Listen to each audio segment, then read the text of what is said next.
अस्सलाम वालेकुम। नजम सेठी शो में खुश आमदीद कहते हुए मैं हूं सैयद आयशा नाज। मेरे साथ मौजूद है नजम सेठी साहब। अस्सलाम वालेकुम। सियासी सूरत हाल जैसे जवार भाटा है या ज्वालामुखी, लम्हा ब लम्हा सूरत हाल तब्दील होती जा रही है और अब तो ये याद रखना भी मुश्किल हो गया है कि कौन किससे मिल रहा है। लेकिन मेल मुलाकातों का सिलसिला इस कदर दराज है कि थमने में नहीं आ रहा और कुछ इशारे तो बहुत वाजे होते जा रहे हैं। अपोजिशन जिसने कल ये शेर पढ़ा कि जी का जाना ठहर गया है, सुबह गया या शाम गया, तो उसके जवाब में आज इमरान खान साहब ने ये शेर पढ़ा कि मुश्किलें मुझ पर पड़ी इतनी कि आसान हो गई। लेकिन इमरान खान साहब जब कराची में खिताब कर रहे थे तो उनका लबो लहजा कुछ ऐसा था कि शायद वो घबरा गए हैं या वो जलाल में हैं। उन्होंने किस तरह अपोजिशन को मुखातिब किया या धमकी क्या दी, वो सबसे पहले सुनवाएंगे। मैं आज अपनी टीम को बता रहा था कि इन्होंने वो काम किया है जो मैं अल्लाह से दुआ मांग रहा था कि ये करें। ये सिर्फ उधर फंसे नहीं है ट्रैप में, ये उधर नहीं फंसे कि सिर्फ ये इनकी अदम एतमाद की तहरीक फेल होगी, ये इधर नहीं फंसे। कप्तान ने आगे की तैयारी की हुई है। मैं इनके पीछे जाऊंगा, मैं इनको छोड़ूंगा नहीं। जो अब तक मेरे हाथ बंधे हुए थे, फंसे हुए थे, कभी ये मसला कभी दुनिया का, अब जिस तरह मैंने बताया कोरोना आ गई तो लॉकडाउन हो, मेरे अब हाथ, वो जो जंजीर बली हुई थी ना, वो अब खुल जाएगी। पहला मेरा टारगेट होगा जिसके ऊपर बड़ी देर से, जो मेरी बंदूक की नशिस्त पे बड़ी देर से उसके ऊपर आया हुआ, वो है आसिफ अली जरदारी। बंदूक की नोक नशिस्त में क्यों बदली है तो वज़ीर आज़म जानते हैं, शायद जोश खिताबत में वो कुछ ऐसा कह गए। सेठी साहब, कल हमने अपोजिशन लीडर्स, 3 बड़े अपोजिशन लीडर्स जब बैठे थे एक साथ, उनको जब सुना तो उन्होंने इमरान खान साहब कह के इमरान खान साहब को मुखातिब किया या इमरान साहब कहा। आज इमरान खान साहब ने इनको बाकायदा मुख्तलिफ नामों से नाम बिगाड़ के पुकारा और साथ ही कहा कि अब मेरी वो जंजीर खुल गई है, अब मैं आसिफ अली जरदारी के पीछे सबसे पहले जाऊंगा। Change in Imran Khan strategy. इससे पहले तो नवाज शरीफ साहब या शहबाज शरीफ साहब हमें लगता था कि वो सरे फहरिस्त है इमरान खान साहब की लिस्ट पे। जंजीर कौन सी है जो खुल जाएगी और आसिफ अली जरदारी का इंतखाब अब क्यों? अब तो 3-4 बातें आपने एक ही सवाल में डाल दी हैं, तो मेरा ख्याल है शुरू से करते हैं कि खान साहब घबराए हुए हैं और ये उनकी जो जुबान है ये घबराहट का सबूत है। इस किस्म की बातें आप ऑपोजिशन में भी नहीं करते। मगर खान साहब ने खैर जब कंटेनर में थे तो बहुत सी ऐसी बातें, इससे ज़्यादा बातें भी की, लोगों को नाम लिए, पर्सनलाइज किस्म के अटैक्स किए। मगर हुकूमत में तो एक जिम्मेदारी होती है, एक जुबान की कंडक्ट होता है, और वो आप पब्लिक में ऐसी बातें नहीं करते जिससे ऐसे लगे कि आप बिल्कुल आपने सारी तहजीब और कल्चर जो है आपका सियासी वो आपने खो दिया है। तो अब खान साहब तो उस स्टेज पे आ गए हैं जहां इनको और कुछ समझ नहीं आती और दोहरा रहे हैं अपने आप को, वही बातें कर रहे हैं जो 4 साल से ये करते आए और उससे पहले 4 साल कंटेनर के ज़माने से लेके 2014 से लेके करते रहे इलेक्शन तक। तो ये 8 साल हो गए एक ही बात कर रहे हैं, ये चोर हैं, मैं इनको छोड़ूंगा नहीं, और नाम ले लेके। पहले तो खैर ये पार्लियामेंट की भी बेहुरमती करते थे, धज्जियां उड़ाते थे कंटेनर पे खड़े होके। अब पार्लियामेंट के अंदर हैं तो शायद उस तरीके से नहीं कर सकते, मगर सूरत हाल तो वैसी है। और ये डेस्परेट, जैसे कहते हैं ना डेस्पराडो, अब ये डेस्पराडो हो गए। अब इनको समझ आई है एक बात की जो शायद पहले इनको समझ नहीं थी, अभी भी पूरी समझ नहीं आई, अभी भी ये हाथ पैर मार रहे हैं कि ये जो आए हैं प्राइम मिनिस्टर बने हैं, इनको बनाने वाले थे जिन्होंने इनको बनाया, और इनको आदत हो गई थी कि उनके सहारे के साथ हर किस्म की हरकतें करना। और क्योंकि अकाउंटेबिलिटी से लोग कतराते थे, क्योंकि इनके साथ बहुत पावरफुल इनका सतून था, तो इसलिए he got away with a lot of things. अब वो वक्त आ गया है हिसाब का, क्योंकि वो जो सतून थे वो इनके साथ नहीं खड़े रहे, वो अलग हो गए। वो कहते हैं भाई अपने आप को खुद संभाल लो, अब पहले हम आपको लेके आए, फिर 4 साल सहारा दिया आपको, अब आप अपने पाँव पे खड़े हो जाए, you are not a political baby any more. अब वो मसला बन गया इनको कि इनको आदत ही नहीं है अपने पाँव पे खड़े होने की। हमेशा ये सारी जो पॉलिटिकल मैनेजमेंट थी वो तो उन्होंने एजेंसियों को दी हुई थी, और वो पॉलिटिकली मैनेज कर रहे थे, फोन करते थे या जो भी करते थे और लोगों को इकट्ठा करके रखा हुआ था। अब वो पॉलिटिकल मैनेजमेंट नहीं रही, वो पीछे हट गए। उन्होंने कहा जी खुद ही अपने आप को पॉलिटिकली मैनेज करें। तो इनको पहली दफा पॉलिटिकल मैनेजमेंट करनी पड़ रही है 4 साल में। और वो उससे आपको नजर आ रहा है कि कितनी सख्त तकलीफ हो रही है कि चौधरी हजरात जिनके साथ ये नफरत करते हैं उनको मिलने जाना पड़ा। इसी तरीके के साथ एमक्यूएम जिनको ये पसंद बिल्कुल नहीं करते और उनके लिए किया भी कुछ नहीं, अब उनको भी मिलने गए 10-15 मिनट के लिए, सिर्फ सलाम दुआ लेने की। इतनी हिम्मत नहीं पड़ी कि उनके साथ कुछ आगे बात की जाए, क्योंकि वो अपना एक एरोगेंस है ना, वो जी। समझते हैं अभी भी पावर है मेरे पास। हम्म। तो इसी तरीके के साथ अब शेख रशीद साहब से कहलवाया कि जी जहांगीर तरीन साहब के साथ इतनी लंबी चौड़ी दोस्ती है और उनके साथ रब्ता करने में कोई हर्ज नहीं है।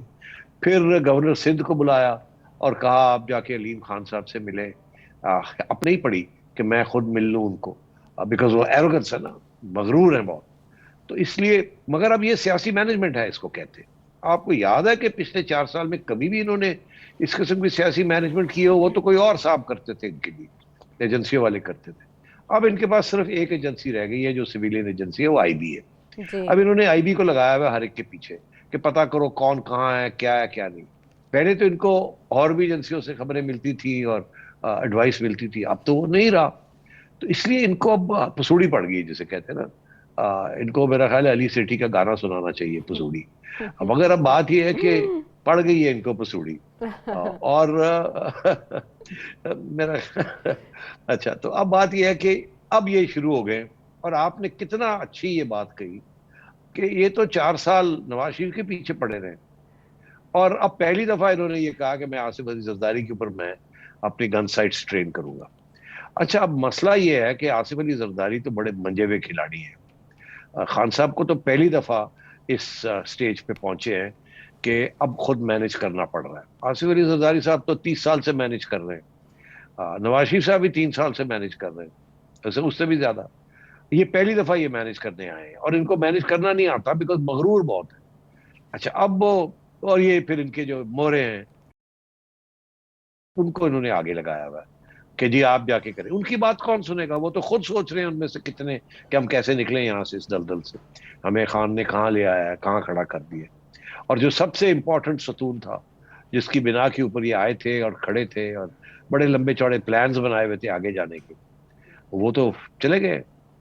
तो अब आयशा बात यह है कि खान साहब ये धमकियां एम्प्टी थ्रेट्स हैं। कोई नई बात इनसे नहीं हो रही कि मैंने अपनी गन साइट्स ट्रेन की हुई है। अरे भाई, आपके पास तो कारतूस ही अब नहीं रहे, अब तो आप एम्प्टी गन्स हैं आपके पास। और इनको एक बात का एहसास अब होने लगा है, कि अभी हुआ नहीं तो हो जाएगा, कि जैसे पावर इनको रातों रात मिली थी, इसी तरीके के साथ, उसी तरीके के साथ पावर जब निकलती है ना, तो वो बलून जो है ना करके निकल जाती है। ये मैंने पहले भी बहुत दफा ये बात कही है कि पावर एक ऐसी चीज है कि जब आती है तो फिर रुकती नहीं है, आती जाती है और आपका बलून बढ़ता जाता है। और जब उसको पिन प्रिक होती है तो फिर हवा जब निकलती है तो वो रुकती नहीं है। अच्छा। अब इनकी स्टेज वो आ गई है कि इनकी बलून की हवा निकलनी शुरू हो गई है और वो दिन ब दिन रफ्तार पकड़ रही है, और इनको अब समझ नहीं आ रही कि उसको प्लग कैसे किया जाए। अच्छा। क्योंकि वो जो प्लग करने वाले थे आयशा, वो रहे नहीं है, वो पंचर लगाने वाले अब रहे नहीं है। तो इसलिए मैं समझता हूं कि ये उनकी आखिरी डेस्परेट किस्म की ये बातें हैं। और जाते कहाँ हैं?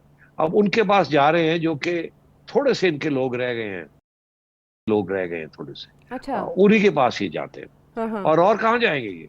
अभी आपने देखा जो कराची में जो हुआ, ये जो नबील, ये जो खालिद निसार मकबूल खुड़ो सिद्दीकी साहब, जो साहब, निसार खुड़ो साहब, जी जी, सेनेटर मुंतखब अब हो गए। निसार जो सेनेटर मुंतखब हो गए, आपका क्या ख्याल है वो उनको वोट कहाँ से आए? जी, वो पीटीआई के वो तो एमपीएस पहुंच गए बाइकॉट के पीटीआई के बावजूद। जी। बॉयकॉट के बावजूद, तो इनके तो अपने लोग छोड़ के जा रहे हैं इनको। तो अब बात यह है कि खान साहब को एहसास होना चाहिए, दो तरीके होते हैं एग्जिट स्ट्रेटजी के। एक ही होता है कि आप गाली गलौज लड़के और दुश्मनियां लेके और आपको निकाला जाए और आपकी कोई इज्जत ना रहे, ना आपकी कोई हैसियत रहे। दूसरा ये होता है कि आइन के तरीके फॉलो किए जाएं और अपनी कम से कम वो एक जो हैसियत है, एक कॉन्स्टिट्यूशनल पोजीशन है, उसके तहत किया जाए। आपने पहले भी देखा, नवाज शरीफ साहब और बेनजीर भुट्टो साहब को 2 दफा आईनी तरीके के साथ निकाला गया। हाँ, उस वक्त आईन एक किस्म की थी, पावर्स थे प्रेसिडेंट के पास, जी। और इसी तरीके के साथ नवाज शरीफ साहब को भी फारग किया गया। हम्म। मगर क्या उन्होंने कोई गाली गलौज की उस वक्त? क्या उन्होंने लड़ाई झगड़े किए कि मैं नहीं निकलता, कर लो क्या करना है? नहीं, क्योंकि अगर वो ऐसे करते तो फिर एक इंटरवेंशन आनी पड़ती है उस वक्त, अच्छा। अच्छा। या सुप्रीम कोर्ट इंटरवीन करता है या फिर फौज को इंटरवीन करना पड़ता है। जी। तो उन्होंने वो मौका नहीं आने दिया कि भाई हालात इस तरह ले जाएं कि फिर हमें पकड़ के, गले से पकड़ के बाहर फेंका जाए। और खान साहब अभी भी, इनको समझ नहीं आ रही है कि ये जो कर रहे हैं, अभी भी इनके लिए मौका है कि एक डिग्निफाइड तरीके के साथ, जबकि नजर आ रहा है अब उनकी मेजोरिटी नहीं रही, जो कि तकाजा है आइन का, जबकि आपको पता ना हो कि आपकी मेजोरिटी नहीं रही, तो आप उस वक्त एक वोट ऑफ कॉन्फिडेंस लेते हैं या आप इलेक्शन कॉल करते हैं। ठीक है। यही एक आइन की रूह का जो लब्बे लबाब है। तो अब बात यह है कि ये खान साहब तो उस मूड में नहीं है। हम्म। खान साहब उस मूड में है कि जैसे भी होगा मैं नहीं छोड़ूंगा, मैं नहीं छोड़ूंगा। मुझे याद है जुल्फिकार अली भुट्टो साहब कहते होते थे कि मेरे ऊपर तो जो मर्जी कर लो, ये कुर्सी बड़ी तकड़ी है, ये हिमालय रोएगा। कुर्सी नहीं, ये जी। हाँ। जी। तो कुर्सी वो ने फिर ऐसे जब झटका दिया तो भुट्टो साहब फिर कहीं और चले गए। इनके साथ भी ऐसे ही हो रहा है। अगर ये कुर्सी को छोड़ेंगे नहीं तो कुर्सी इनको फिर फटाक करके निकालेगी और ये जख्मी हो जाएंगे सियासी तौर पे। तो इसलिए मैं ये समझता हूँ कि खान साहब को राइटिंग ऑन द वॉल अब नजर आनी चाहिए। उनके अपने लोग छोड़ के चले गए। हम्म। तो ये आगे जाके हम डिस्कस करते हैं कि ये खान साहब की धमकियां अब मीनिंगलेस हो चुकी हैं। कोई इनको सीरियसली नहीं ले रहा, इनके अपने लोग नहीं सीरियसली ले रहे। इनके पास क्या प्लान है, वही बातें पुरानी कर रहे हैं, कोई प्लान तो है नहीं।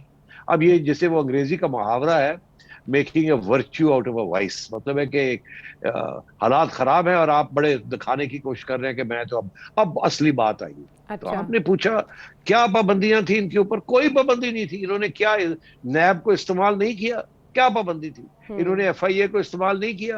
क्या पाबंदी थी? इन्होंने एसीयू को इस्तेमाल नहीं किया? क्या पाबंदी थी? हर किस्म का हरवा तो इस्तेमाल किया, लोगों को जेल में डाला। अब और क्या करेंगे ये? तो इसलिए एफबीआर को इन्होंने इस्तेमाल किया।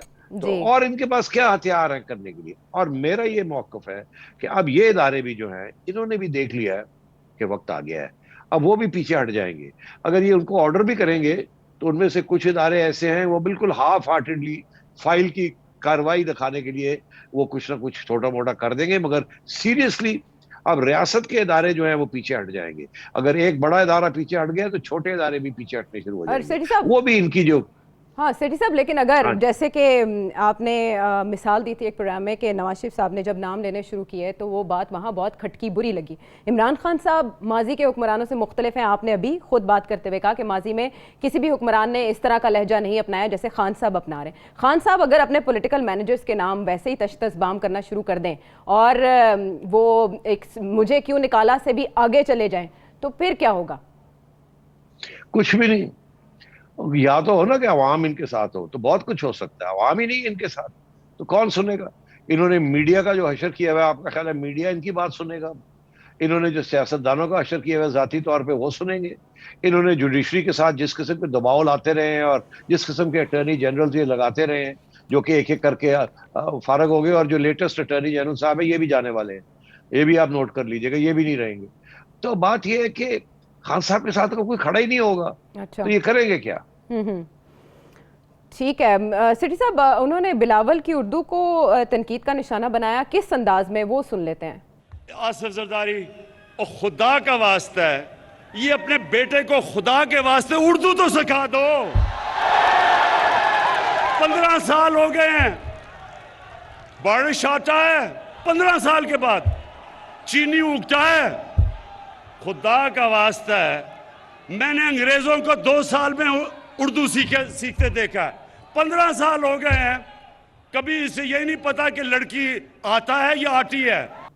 इस तनकीद को आप कैसे देखेंगे? कितना जरूरी है एक पॉलिटिकल लीडर के लिए कि वो उर्दू सीखे? देखिए, मोहतरमा बेनज़ीर भुट्टो साहिबा भी, उनकी भी उर्दू कमजोर थी। उसके पहले जुल्फ़िकार अली भुट्टो साहब भी शुरू में जब पावर में आए, ये सिंधी इनकी जुबान थी और उर्दू कमजोर थी बोलने वाली। इसी तरीके के साथ कायद आज़म मोहम्मद अली जिन्ना की भी उर्दू कमजोर थी, उनकी अंग्रेजी ज्यादा स्ट्रांग थी। तो ये कोई ऐसी बात नहीं है।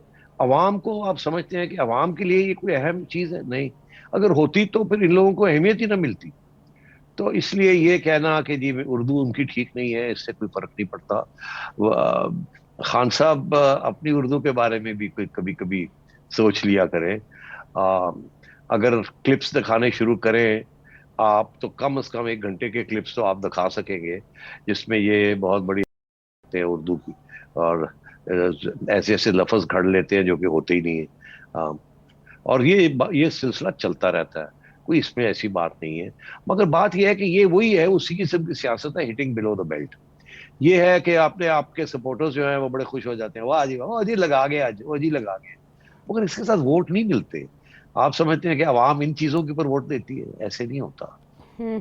ठीक है। खान साहब गुस्से में जो उनको याद आता गया वो कहते गए और साथ ही धमकी भी लगाते गए, और उन्होंने कहा कि वो दुआ कर रहे थे कि अपोजिशन अदम एतमाद जमा करवा दे, क्योंकि ये अदम एतमाद अपोजिशन की सियासी मौत है। हमाद अजहर साहब भी आज यही कह रहे थे कि ये अपोजिशन की आखिरी हिचकी साबित होगी, हम हैरान कर देंगे। हुकूमत ऐसा क्या कर सकती है और मज़ीद क्या पेशगोइयाँ हो सकती हैं मुस्तकबिल के बारे में? ब्रेक के बाद आएंगे सेठी साहब से जाने।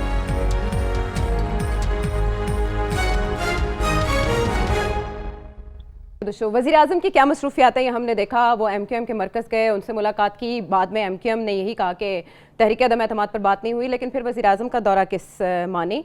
और दूसरी तरफ हम देख रहे हैं कि मुस्लिम लीग काफ के रहनुमा चौधरी शुजात हुसैन बहुत मुतहरिक हुए हैं। मौलाना फजलुर रहमान से उन्होंने मुलाकात की और उसके बाद आसिफ अली जरदारी साहब से भी वो मिले हैं। मुझे सेठी साहब की एक बात याद आ रही है, उनका ये कहना है कि जब उनको लगेगा कि इधर मेजोरिटी हो रही है तो इत्तेहादी भी ज्वाइन करने आ जाएंगे। अभी तक इत्तेहादियों ने कोई वाज़ेह लाहे अमल नहीं दिया था, खुलकर सामने नहीं आए थे। सेठी साहब ने क्या कहा था, पहले वो सुनेंगे।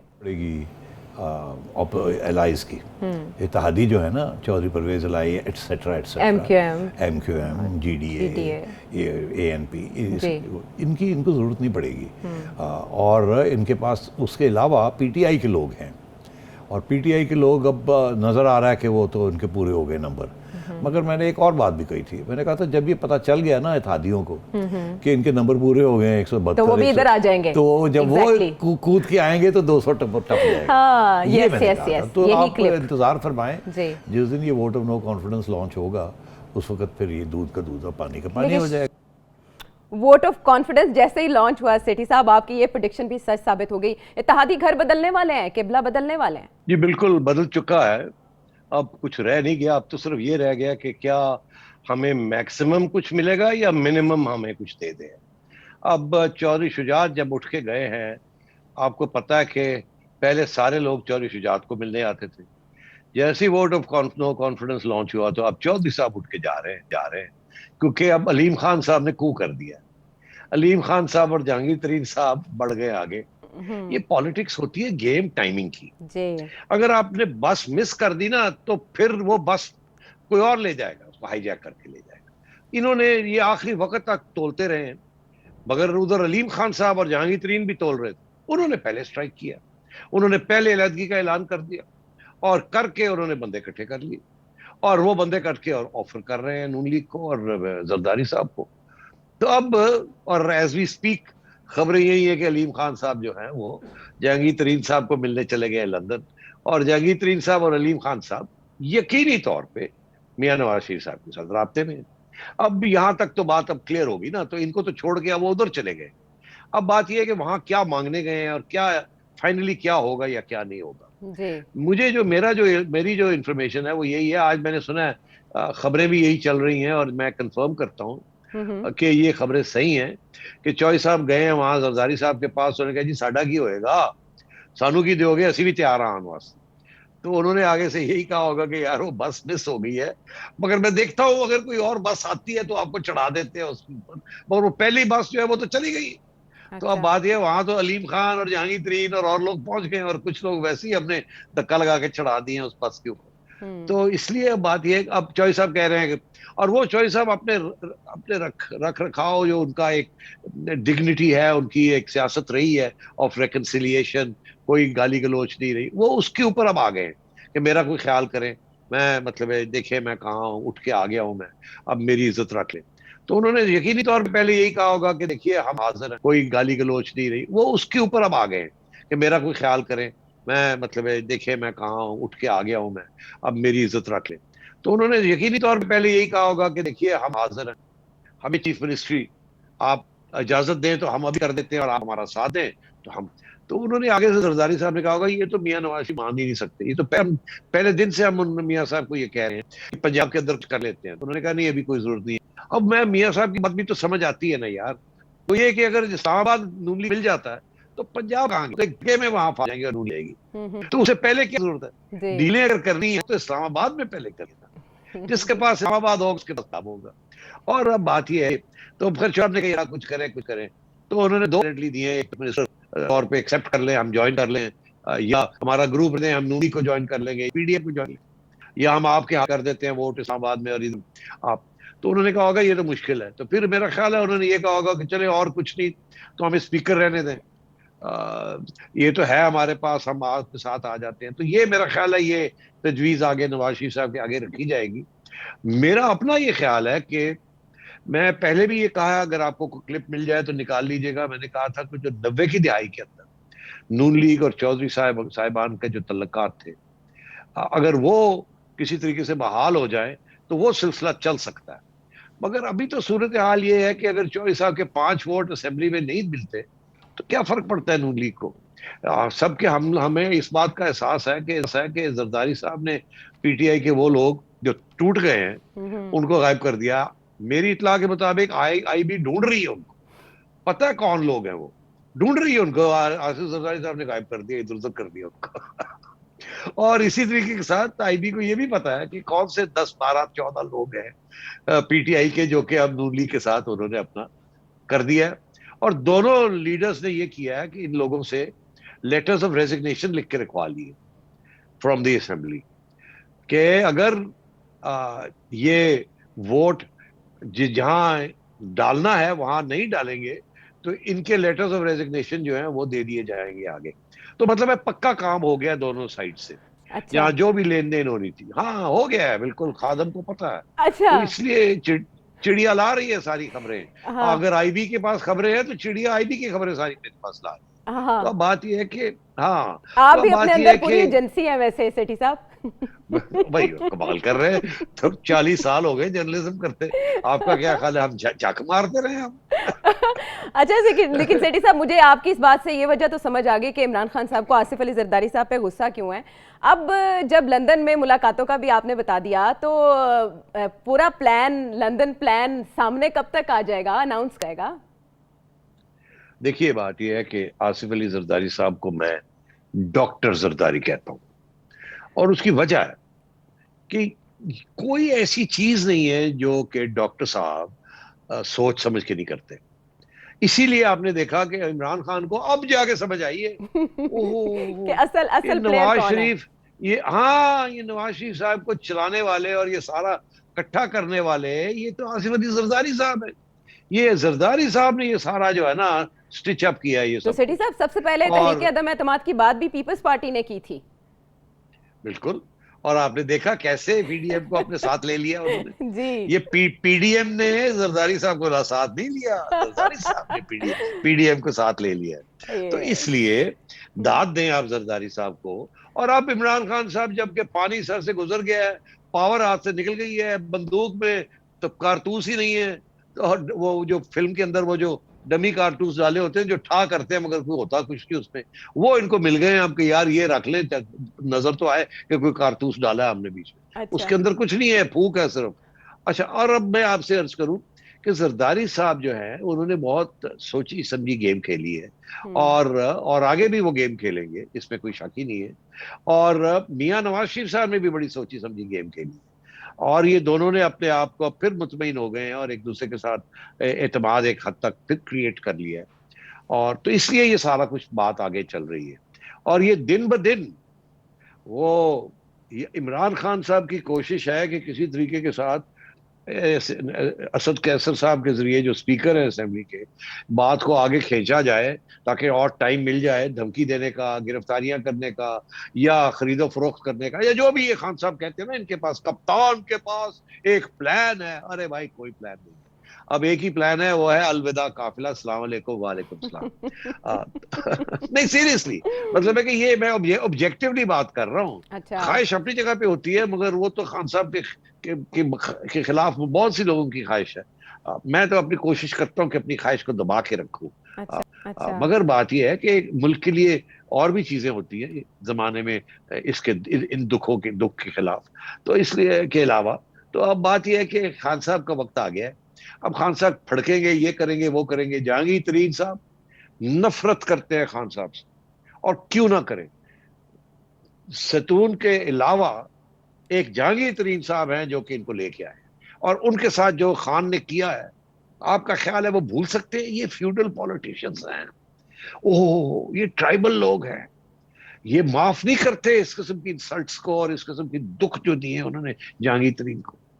और अलीम खान, आपका ख्याल है अलीम खान साहब पूरी सियासत कर रहे हैं? सियासत तो कर रहे हैं, मगर नफरत करते हैं खान साहब के साथ।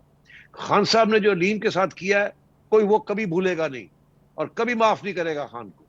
क्योंकि एक तरफ उन्होंने इनको सपोर्ट किया, इनके इलेक्शन कैंपेन के लिए पैसे खर्च किए, पार्टी के लिए पैसे खर्च किए, और उसके बाद जेल में डाल दिया है, नैब के जरिए 8 महीने जेल कटवाई। आप सोच लें किस किस्म की हरकतें खान करता रहा। तो क्या आपका ख्याल है अलीम खान माफ करेगा? तो ऐसे ही और भी लोग हैं जो कि खान साहब ने जिनके साथ ये किया है। देखिए नहीं, अगर जाती तौर पे ये ना करते तो फिर सियासत खुद ही रहती है। जब आप जातियात पे आके आप ऐसे हरकतें करते हैं तो फिर लोग माफ नहीं करते। वो फिर एक और डायमेंशन खड़ी हो जाती है जो कि एक्स्ट्रा पॉलिटिकल होती है, वो है जात, इज्जत, ट्राइबल ऑनर। वो फिर लोग हमारे इस माशरे में नहीं माफ करते। तो सेठी साहब, अनाउंसमेंट स्ट्रेटजी की, आपको लगता है कि तहरीक अदम एतमाद वाले दिन ही होगा सब कुछ अनाउंस, या आने वाले दिन फैसला कुन? देखिए मैं आपको बताऊं, अभी फवाद चौधरी साहब और असद उमर साहब और हमाद अजहर साहब बैठे हुए थे तो कुछ कह रहे हैं। हम तो चाहते हैं जी कल ही हो जाए, कल ही हो जाए। मैं आपको अंदर की बात बताऊं, और उधर से मरियम औरंगजेब साहबा कह रही चलो जी फिर कल करो। तो सुनवा देते हैं सेठी साहब, पहले ये सुनवा देते हैं। सुनवा दें। आइन के मुताबिक, पार्लिमानी रूल के मुताबिक, अगर आप में दम है, अगर आपके पास अपने अराकीन पूरे हैं, जो कि आपके पास नहीं है, आज की तकरीर से पाकिस्तान की आवाम को पता चल गया है कि इनको पता है कि इनके लोग इनके साथ नहीं है, तो बराए मेहरबानी कल पार्लियामान का सेशन बुलाएं। मैं ये समझता हूँ कि हमें इस वक्त एक सियासी इस्तेहकाम की ज़रूरत है, और हम तो स्पीकर साहब से यही गुजारिश कर रहे हैं कि अदम एतमाद की तहरीक को लंबा ना लटकाया जाए, इसको जल्द अज जल्द जो है वो ऐवान में इसको लेके आएँ, क्योंकि मुल्क मुतहम्मल नहीं होगा एक लंबे क्राइसिस का। इसको वो लेके आए। 172 लोग इन्होंने शो करने हैं। हमारे पास इस वक्त 179 से ज़्यादा लोग इस वक्त जो है वो इमरान खान को की हमायत करते हैं ऐवान के अंदर, और इस वक्त मुझे उम्मीद ये है कि हम जो 5 से ज़्यादा 182 से ज़्यादा 5 से ज़्यादा आ जाएंगे तो हमारे पास टोटल तादाद जो है वो 184 के करीब जो है मेंबरान की वो हो जाएगी। तो इस ये फवाद चौधरी साहब हुकूमत को अच्छा मशवरा दे रहे हैं या बुरा? सेठी साहब ये तो आप बताएं, जल्दी असेंबली का इजलास कॉल करने में किसका भला है? मैं आपको एक और बात बता देता हूँ चिड़िया की खबर जी, कि फवाद चौधरी साहब उनमें से हैं जिन्होंने इमरान खान साहब को जाके तजवीज़ ये दी है कि इसको लंबा खींचे। और खान साहब ने बुलाए थे अपने कुछ लोग और उनसे पूछा था, जिसमें फवाद चौधरी साहब भी थे, कि आपका क्या ख्याल है, इसको कैसे हैंडल किया जाए। तो फवाद चौधरी साहब और एक दो और साहब थे, अब मैं नाम नहीं लेता, उन्होंने यही तजवीज़ दी कि इसको लंबा खींचे। और अटॉर्नी जनरल साहब थे जिन्होंने कहा कि जी ये आईनी तौर पर ये करना पड़ेगा, ये करना पड़ेगा, ये करना पड़ेगा, और उनकी जो तजवीज़ थी उसको मुस्तरद कर दिया खान साहब ने। तो ये जा रहे हैं उसी तरफ, लंबा खींचने के लिए, गन डालने के लिए। और इसीलिए अब ये कह रहे हैं हम स्पीकर को रिक्वेस्ट कर रहे हैं। अरे भाई स्पीकर साहब तो लम्बे पे हैं, वो कहते रहे I stand with Imran Khan. मैं तो उस दिन की इंतजार कर रहा हूँ कि जब स्पीकर साहब भी लपक के अपना जो रंग है वो बदल लेंगे। स्पीकर साहब को भी ये भी पता चल जाएगा आगे क्या होने जा रहा है। तो इसलिए अब देखते चले क्या होता है। चाहिए तो इनको यही कि 7 दिन के अंदर अंदर बुलाएं और खत्म करें इस चीज को। मुल्क का बड़ा नुकसान हो जाएगा अगर ये चलता रहा। मगर अगर इनकी नीयत ठीक नहीं है तो इसको खींच सकते हैं, वो हर किस्म के फैसले अनाउंस कर सकते हैं और फिर अदालतों में जाना पड़ेगा इनको चैलेंज करने के लिए, और शायद हथोपैरी भी हो जाए वहां पार्लियामेंट के अंदर। और हर किस्म की चीज हो सकती है, और ये ना हो खुदा न खास्ता कि खान साहब ये सोचे कि मैं नहीं जानता, मुझे कड़ना चाहिए तो फड़ के कड़ो, तो फिर जाहिर है वो फिर एक्स्ट्रा कॉन्स्टिट्यूशनल मेजर्स उनको आप इनकरेज करते हैं, और जब आप उनको इनकरेज करते हैं तो सबसे बड़ी कैजुअल्टी आप ही होते हैं। वेरी राइट, ये बहुत इंपॉर्टेंट कमेंट है। और जैसे सेठी साहब ने रंग बदलने की बात की, तो बाहर का मौसम है पाकिस्तान में जिसमें फूल पत्ते रंग बदलते हैं, लेकिन पाकिस्तान की सियासत भी इन्हीं दिनों में रंग बदल रही है। मजीद क्या क्या होने जा रहा है, प्रोग्राम में गुफ्तगू का सिलसिला जारी है, कनेक्ट करेंगे ब्रेक के बाद।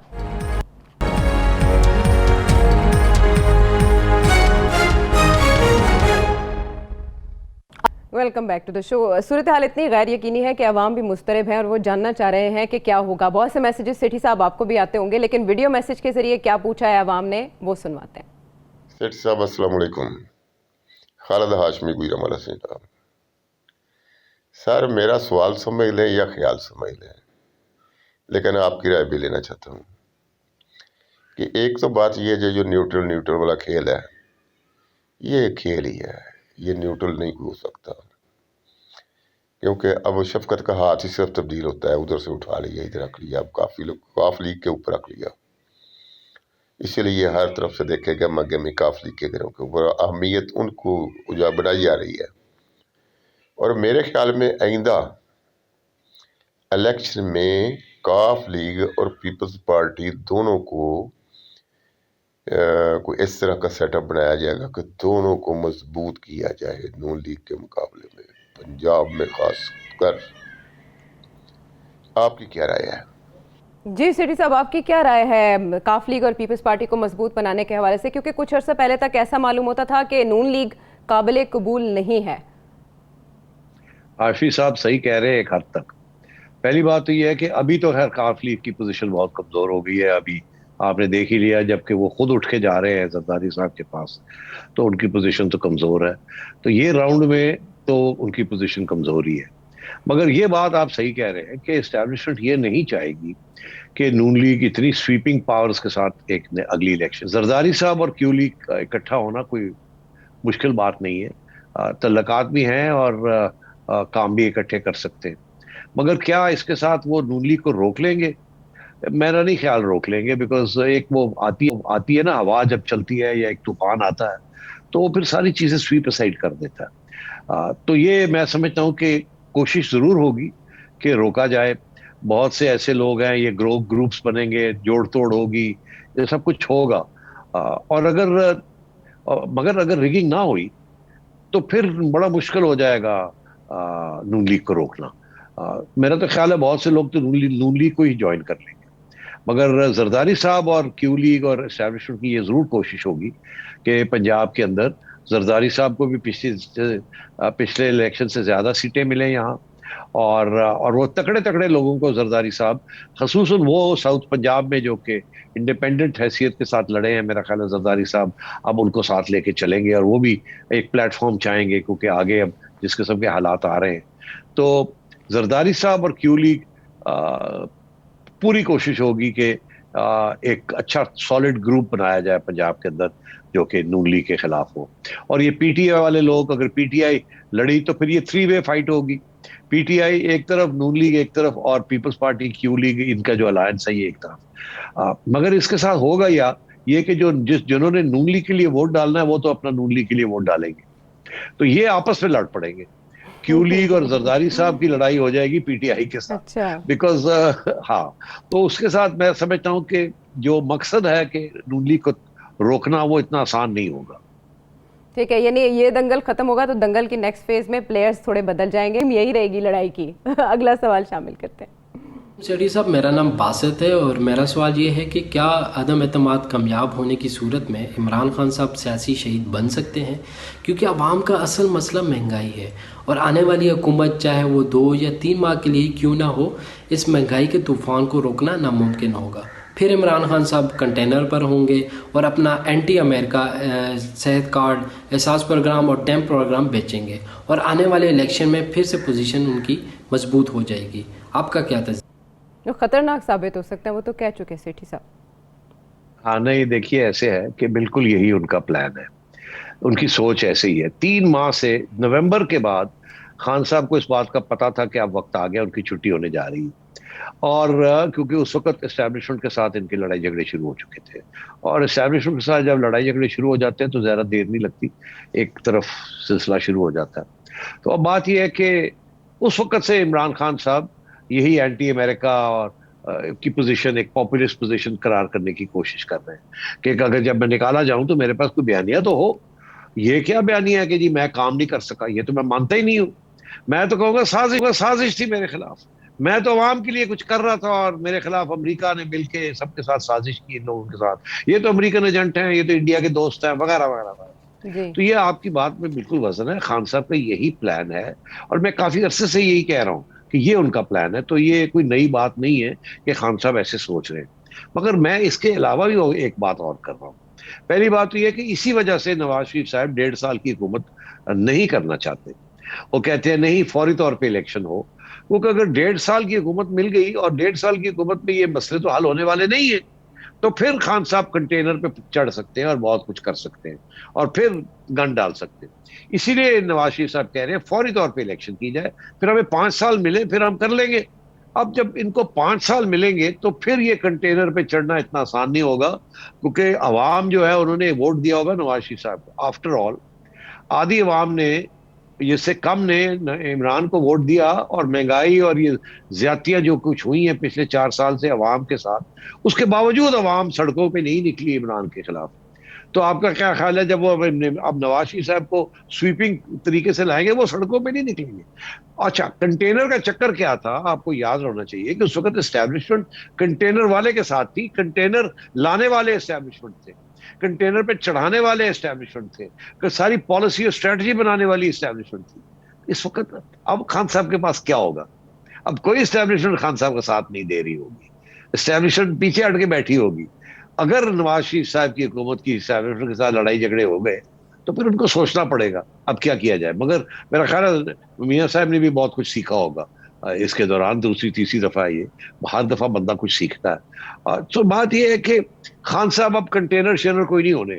अब खान साहब को पसूड़ी पड़ी होनी है कि अपने आप की जान कैसे बचाई जाए सियासी तौर पे। इनके पास कोई बंदे नहीं होने इनकी टिकट के ऊपर लड़ने के लिए, अगर होंगे भी तो वो ऐसे लोग होंगे जो बेचारे कहीं और टिकट इनको नहीं मिल रहे। जितनी जल्दी इलेक्शन होगी उतना खान साहब का नुकसान होगा और नवाज शरीफ साहब का फायदा होगा। जितनी देर के बाद होगी उतना नवाज शरीफ साहब का नुकसान होगा।